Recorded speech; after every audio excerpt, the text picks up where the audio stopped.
Bonjour tout le monde, j'espère que vous allez bien. On est lundi midi et j'ouvre un nouveau vlog. Alors je suis complètement en retard parce qu'on est lundi 4 septembre, donc je suis une semaine en retard disons. Mais c'est pas grave, je vais quand même vous filmer cette partie-ci et je verrai un petit peu après où je suis arrivée. Et en fonction de ça, je posterai comme toujours un vlog mercredi ou pas. Mais je pense que j'ai de quoi faire et de quoi vous parler pour ce vlog qui sera évidemment pas aussi long que les semaines précédentes et ce sera pas sous forme de vlog vu que je vous ai pris beaucoup moins. Enfin, vous aurez pas l'évolution de la semaine, mais ça fait rien. Je vais me débrouiller avec ce que j'ai. Du coup, je reviens premièrement pour vous parler de ma dernière lecture audio, La vallée du lotus rose. Il me restait, je pense, moins de 50 pages la dernière fois que je vous ai pris dans le vlog de la semaine passée. Du coup, j'ai adoré cette lecture. Vraiment une excellente lecture. Je vous disais que je savais pas trop si je la mettais dans la catégorie coup de cœur ou pas, mais je pense quand même oui. Vraiment une super lecture. Je m'attendais pas du tout à ça. On va de rebondissement en rebondissement. Au début, je me disais mais qu'est-ce que l'auteur va raconter, ou l'autrice plutôt, va raconter pendant 850 pages, mais il y a de quoi faire. C'est super intéressant. On sent que ses recherches sont super bien faites. Il y a plein d'informations, ça tient la route, c'est super intéressant. Au-delà du côté romance qui permet d'avoir les informations sous forme de roman avec l'histoire des personnages, etc. Bref, j'ai adoré, j'ai qu'une hâte, c'est continuer cette trilogie. Donc pour rappel, c'est un tome 1. Je vais me procurer probablement très rapidement, voire cette semaine, le tome 2. Et j'ai déjà hâte de continuer en tout cas cette trilogie. Je me suis vraiment très fort attachée au personnage principal de Jézabel, une jeune femme pour qui la vie n'est pas toujours facile suite aux traditions indiennes, etc. Donc voilà, super lecture, je ne peux que vous la recommander. Évidemment, il faut oser se lancer dans un pavé, c'est pas le truc que je préfère faire de temps en temps, oui. L'audio m'aide beaucoup pour ça. Alors j'ai vu un commentaire, je pense, passer justement sur mon vlog la semaine passée en disant que l'audio, justement pour les gros pavés, pour cette personne, c'était pas l'idéal. Je comprends 1000 fois. C'est vrai que certaines personnes, il y en a en fait entre guillemets pour tous les goûts. Moi j'avoue que ça m'aide parce que je vois moins le temps passer. Ou alors sur liseuse, mais je peux comprendre les personnes qui justement ne préfèrent pas prendre des trop gros pavés en audio parce que ne voient pas vraiment le temps avancer ou le livre avancer.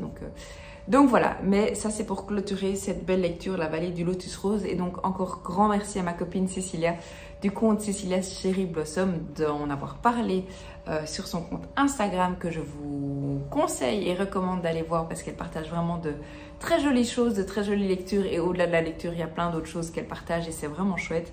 Donc voilà, une très belle découverte grâce à elle et je me réjouis déjà de lire le tome 2. Donc, qui dit lecture audio terminée dit nouvelle lecture audio. J'ai pas mis mon marque-page donc je ne saurais pas vous dire où j'en suis. Et je me suis lancée dans mon premier Ken Follett, une lecture que j'avais démarrée il y a quelques mois, mais c'était vraiment pas le bon moment pour moi parce que j'étais pas assez concentrée sur l'histoire, etc. Donc je l'ai recommencé, j'avais vraiment lu un chapitre. Je l'ai recommencé, je suis encore au tout début, mais comme je disais, je sais pas vous montrer exactement où j'en suis dans le livre. Je ferai ça probablement demain. Et donc c'est le dernier qui est sorti l'année, enfin le dernier poche. Donc le Ken Follett pour rien au monde, il est sorti l'année passée en grand format. Il est sorti cette année en poche, je pense. Je vais vérifier si j'ai l'info ici. Non, il a été écrit en 2021. Il est sorti en 2021 et en poche, il est sorti peut-être l'année passée, du coup en 2022, je sais pas. Aucune idée. En tout cas, j'ai raconté des bêtises, mais du coup, il a été écrit. Ah voilà. Il a été écrit en 2021, ça c'est sûr.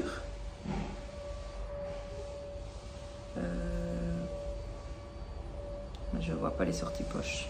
Ah. Non. Aucune idée. Bon, c'est pas grave. Mais en tout cas, vous l'avez peut-être vu passer en grand format ou même en poche.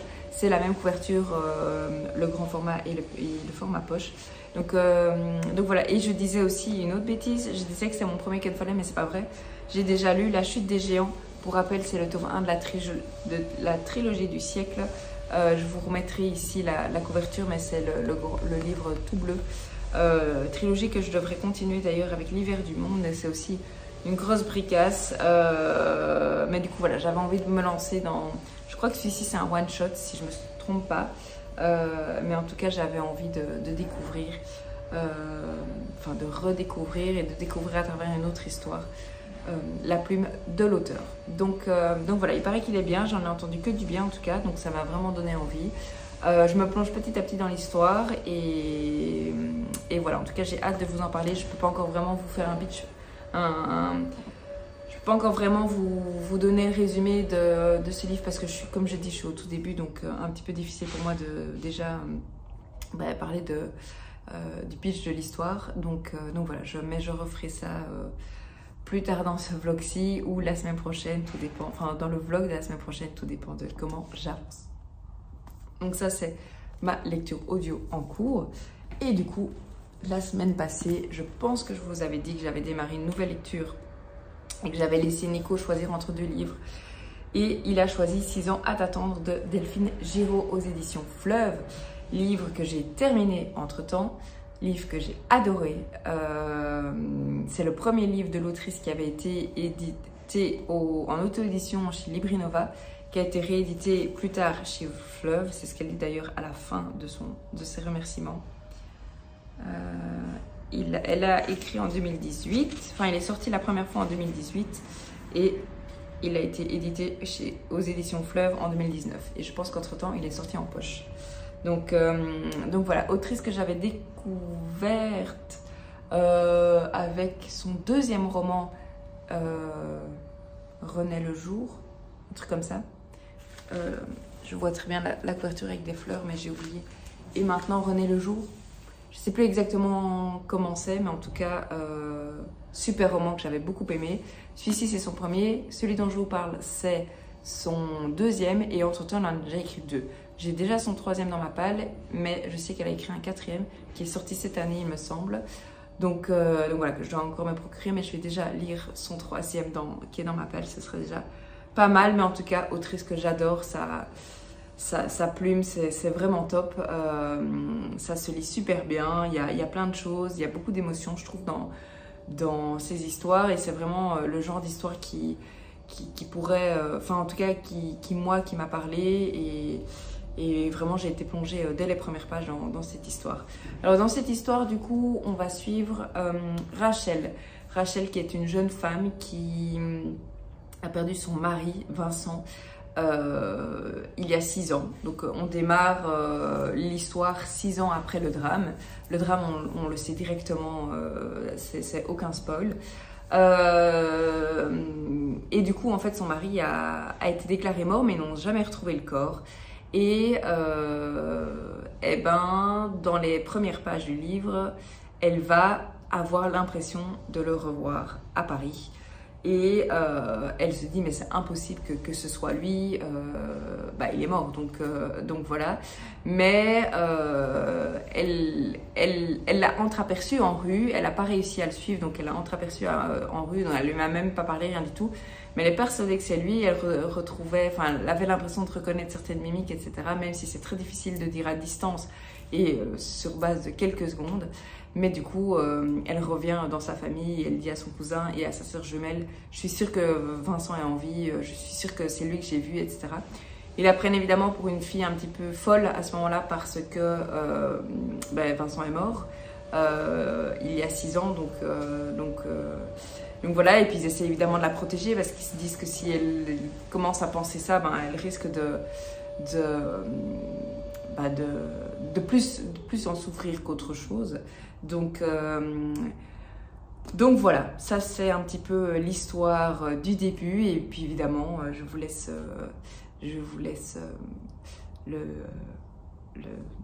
comment dire, je vous laisse découvrir ce livre pour découvrir la suite de cette histoire. Mais ça c'est vraiment les quelques premières pages. Et puis évidemment, vous vous doutez, elle va partir à sa recherche pour essayer de comprendre qui est cette personne qu'elle a croisée dans la rue, etc.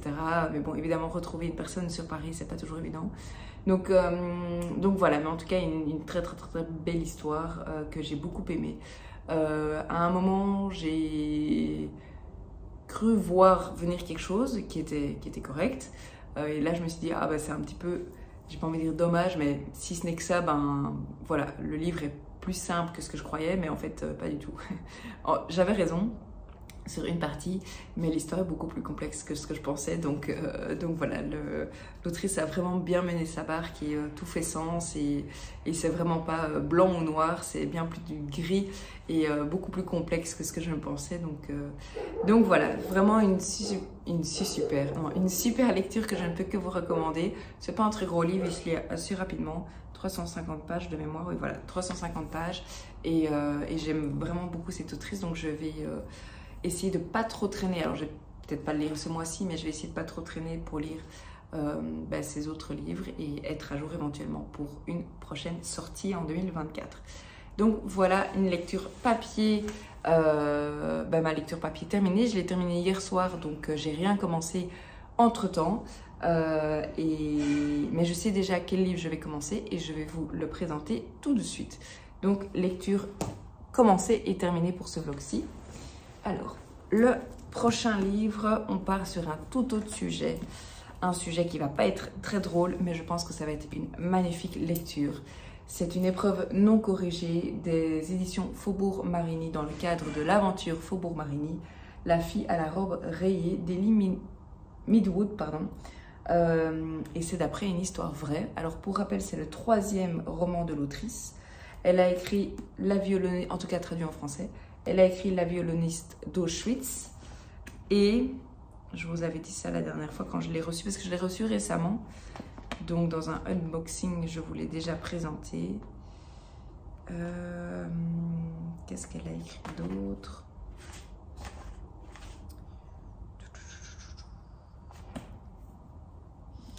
Je crois qu'ici c'est écrit. Donc, La violoniste d'Auschwitz et La fille qui s'échappa d'Auschwitz. La violoniste d'Auschwitz, je crois ce livre est sorti il y a 2 ans. C'est déjà sorti en poche, il me semble. Et La fille qui s'échappa d'Auschwitz a été écrit l'année passée, il me semble, par la même autrice. Donc voilà, alors c'est un beau bébé parce qu'il fait 440 pages. Donc c'est quand même pas mal. Vous voyez ici, après c'est écrit assez grand, donc ça devrait aller. Mais en tout cas, j'ai hâte de me plonger dans cette histoire. Je vais préparer les mouchoirs, certainement, ça c'est sûr.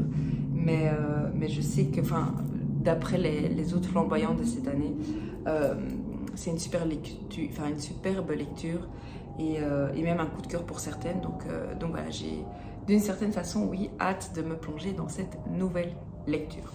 Donc ça, c'est ma nouvelle lecture papier.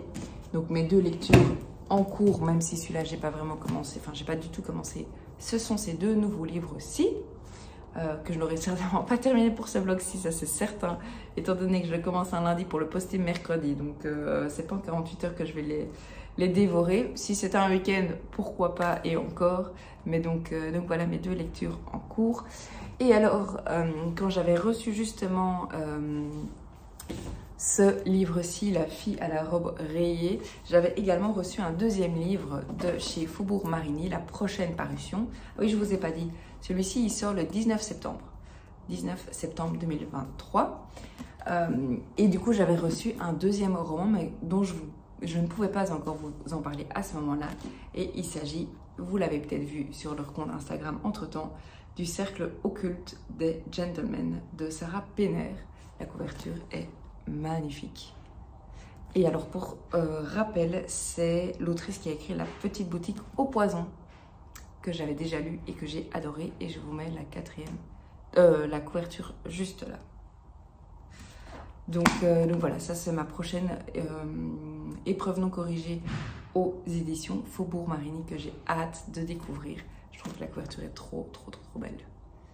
Bon, ici évidemment le dos du livre n'est pas encore bien fait vu que c'est une épreuve non corrigée, mais j'ai déjà hâte de me procurer le livre définitif. Et celui-ci, il sort le 10 octobre. Donc voilà, j'ai aussi hâte de me plonger là-dedans. J'ai pas lu la 4e, je vais pas la lire maintenant. Je découvrirai cette histoire au moment de me plonger dans cette lecture. Je vous reprends et on est mardi, fin d'après-midi. Je reviens d'une journée de travail. D'ailleurs, j'ai commencé un nouveau travail. Ça va faire le lien avec un livre que je me suis procuré. Bref, tout ça pour vous dire que je me suis fait un petit café glacé. Il a l'air trop bon. Enfin, il est trop bon. J'ai déjà goûté. Il fait super chaud cette semaine. Je pense que la canicule est de retour un petit peu partout en Belgique et en France. Donc voilà, d'ailleurs, ça explique un petit peu le t-shirt de Nico que j'ai enfilé en rentrant du boulot pour un petit peu avoir un peu plus d'air. Bref, je reviens pour vous faire un petit update lecture. J'ai démarré ce matin dans les transports en commun, justement pour aller à l'école. Je vous en parlerai vite fait juste après. Ma nouvelle lecture papier, donc La fille à la robe rayée d'Ellie Meetwood aux éditions Faubourg Marigny. Celui-ci n'est pas encore disponible en librairie quand vous verrez ce vlog normalement parce qu'il sort le 19 septembre 2023. Donc le 19, je pense que c'est un mardi et c'est pas mardi prochain, c'est la mardi de la semaine d'après. Donc voilà, j'ai démarré cette lecture. J'en suis là, donc j'ai lu 50 pages. Et ça se lit super bien. Alors, ça promet une lecture horrible et des thématiques assez difficiles. Mais en tout cas, jusqu'à présent, ça se lit vraiment bien. Je me suis déjà attachée au personnage principal j'ai oublié son prénom, Elena. Et j'ai vraiment hâte de voir ce que ça va donner parce que autant j'ai déjà lu des livres sur la Deuxième Guerre mondiale, autant celui-ci est un petit peu différent. En tout cas, sur base de la quatrième. Donc voilà. C'est un beau pavé de 450 pages. Et moi, j'ai lu 50 pages. Donc, autant vous dire quasiment rien. Mais après vous avoir filmé cette vidéo-ci, je vais m'installer juste là et lire. Du coup, ça, c'était pour ma lecture papier. Et ma lecture audio, j'ai pas avancé depuis hier. Mais je vous disais que je savais pas exactement où j'en étais. C'est, pour rappel, un pavé de 900 pages. Et j'en suis plus ou moins, j'ai pas réussi à trouver le moment exact, mais je suis plus ou moins ici à 111 pages. Donc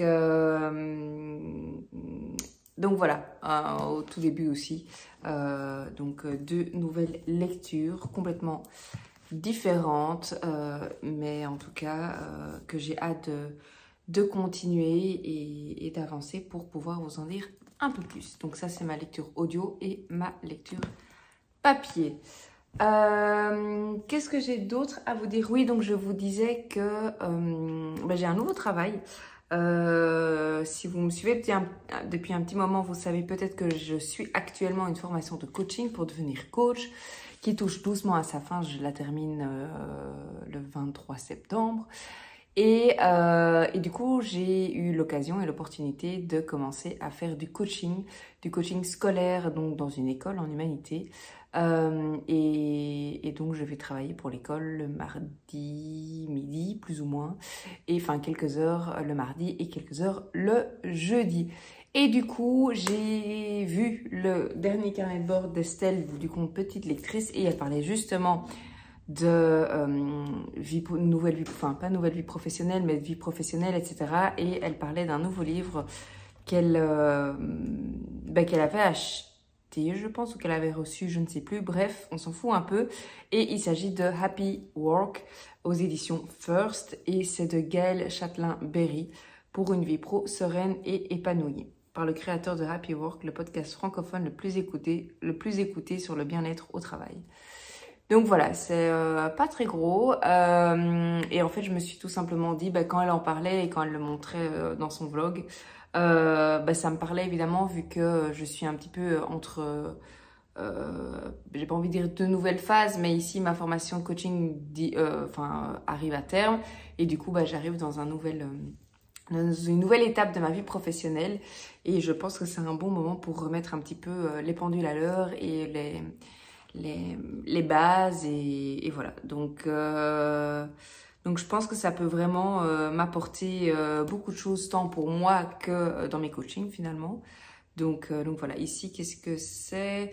Vous aimeriez franchir la porte du bureau avec le sourire chaque matin quittez vos collègues le soir satisfaits de votre collaboration. En somme, vous souhaiteriez que votre vie pro soit une source de joie, tout comme votre vie perso. C'est possible et ce livre va vous y aider, que vous soyez manager ou manager. Truffé de conseils et d'astuces simples à mettre en place, il vous accompagnera au quotidien tel un véritable coach, c'est le cas de le dire, pour régler tous les gros problèmes et les petits soucis que vous pouvez rencontrer sur votre lieu de travail. Découvrez également les techniques de la journaliste Edwige Coupé et de la psy Audrey Ginisti pour gagner en sérénité au travail. Être bienveillant avec soi-même, en finir avec le syndrome de l'imposteur, gagner en efficacité, gérer les conflits, se motiver jour après jour, bien s'organiser. Tous les thèmes de la vie professionnelle sont abordés de façon pragmatique et concrète pour que vous puissiez vous épanouir pleinement au boulot. Donc autant vous dire que ça me parle énormément et voilà, vraiment quand Estelle en avait parlé, elle avait aussi lu la 4e de couverture je pense, parce que c'est, oui, je crois vraiment qu'elle l'avait lu. Ça m'avait beaucoup parlé et je pense que c'est un bon moment et comme je dis, ça va, enfin j'espère, tant m'aider moi que mes coachés. Alors peut-être pas ceux qui sont à l'école dans le milieu scolaire pour les enfants, mais par contre mes futurs clients que je vais pouvoir aider, enfin j'espère en tout cas accompagner sur des situations plus difficiles au niveau professionnel. Ben je pense que ça peut être, il peut y avoir des tips que je peux appliquer pour moi-même et que je peux éventuellement pas conseiller, parce qu'en coaching on ne conseille pas, mais en tout cas apporter à mes coachés. Donc voilà, ça c'est un nouveau livre que je me suis procuré et comme Estelle le disait, il est assez aéré et ça a l'air assez simple de, pas d'utilisation, mais c'est vraiment par thématique. Ici, je peux prendre peut-être une page de chapitre, partie 3, gérer les problèmes du quotidien. Qu'est-ce qu'on a dedans? Ne pas veiller à l'équilibre entre vie privée et vie professionnelle, ne pas se préoccuper des questions d'inclusion et d'égalité, ne pas avoir de valeurs fortes. Donc ça, évidemment, c'est tout le négatif, mais c'est les comportements devenus inacceptables en entreprise. Alors, je pense que c'est un peu tourné entreprise, mais je suis certaine qu'il y a plein de trucs à m'apprendre. Donc voilà pour le premier livre. Ensuite, sans grande surprise, je me suis pris non, pas la vallée du lotus rose, mais ça fait la transition. Ça, c'est le premier tome d'une trilogie dont je vous ai parlé au tout début de ce vlog que j'ai terminé la semaine passée et que j'avais adoré. Et du coup, sans grande surprise, je me suis pris le tome 2 qui est un peu plus, enfin qui est plus fin. La cité du lotus rose, écrit par Kate McAllister et c'est aux éditions Archipoche. Et donc, c'est le tome 2 de cette trilogie. Alors, il fait 700 pages et l'autre, je crois que c'était 850. Oui, c'est ça, 850. Donc, il y a 150 pages en moins dans le tome 2. Je ne vais pas lire la 4e, ni pour moi, ni pour vous, étant donné que moi, j'ai pas envie d'être spoilée ou de découvrir de quoi va parler le tome 2. Et vous, c'est un tome 2, donc si vous n'avez pas lu le premier tome, vous allez être spoilé. Donc, ça n'a vraiment pas de sens, mais en tout cas, je suis ravie de me l'être procuré. Je sais pas trop quand je vais le lire. Ça m'étonnerait pas que je le lise dans les prochaines semaines. Mais encore aucune idée de quand est-ce que je vais le lire. Donc, voilà pour mon deuxième livre. Je suis trop contente. Donc ça, ce sont mes petits achats. Et alors, j'ai reçu une petite réception dans ma boîte aux lettres. Alors, je l'ai juste ouvert pour vérifier ce que c'était. Et c'est bien ce que je pensais. Je l'ai vu sur le compte des copines et c'est trop cute, c'est trop chouette. Et c'est trop mignon de penser à nous. Il s'agit d'une petite surprise des éditions Nami.